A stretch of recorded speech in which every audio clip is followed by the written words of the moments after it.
हमारी कुदरत में कई ऐसे रहस्य छिपे हैं जिसके बारे में इंसान आज भी नहीं जानता है।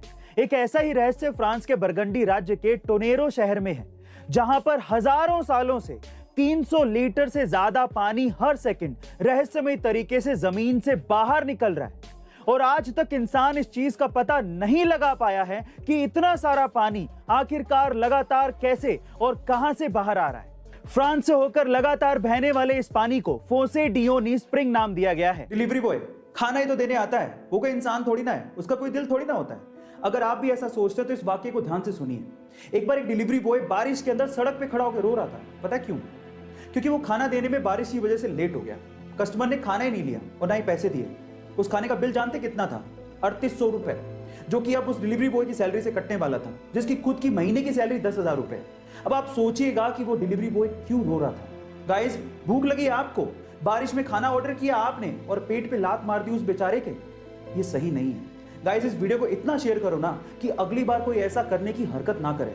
दिल बड़ा रखो, क्योंकि यही लोग हैं जो आपकी प्यास और भूख मिटाते हैं। आजकल के बच्चे इतने स्मार्ट हो गए हैं कि पूछो मत। अब मैं ऐसा क्यों कह रहा हूं, जरा ध्यान से सुनिएगा।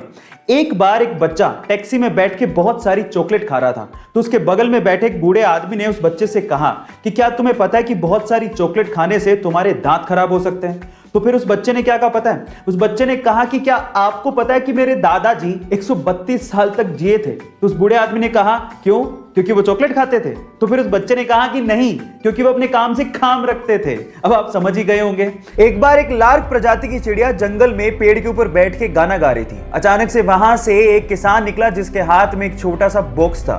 तो चिड़िया ने उसे रोक के पूछा कि तुम्हारे हाथ में क्या है और तुम कहां जा रहे हो? तो किसान ने जवाब दिया कि इस छोटे से बॉक्स में छोटे छोटे से प्यारे से कीड़े हैं, जिसे बेचकर मैं पंख खरीदने जा रहा हूं। तो चिड़िया ने जवाब दिया कि पंख तो मेरे पास भी हैं, क्यों ना हम एक काम करें, तुम मुझे कीड़े दो, बदले मैं तुम्हें पंख दूंगी, जिससे मुझे कीड़े ढूंढने नहीं जाना पड़ेगा। तो उसने शॉर्टकट दिमाग में लगा लिया। किसान ने कहा ठीक है, मुझे कोई प्रॉब्लम नहीं है। तो किसान ने उसे कीड़ा दिया, बदले में उसने एक पंख दिया, और यह सिलसिला कंटिन्यूसली चलता रहा। और एक दिन ऐसा आया कि उस चिड़िया के पास एक भी पंख नहीं बचा। फाइनली किसान ने उसे कीड़े देने से मना कर दिया और वो खुद भी शरीर पे एक पंख भी ना होने की वजह से कीड़े ढूंढने लायक भी नहीं बची और फाइनली मर गई। Now the moral of the story is guys, कभी कभार शॉर्टकट आपकी जिंदगी को शॉर्ट बना देते हैं। सो बी केयरफुल अबाउट दैट।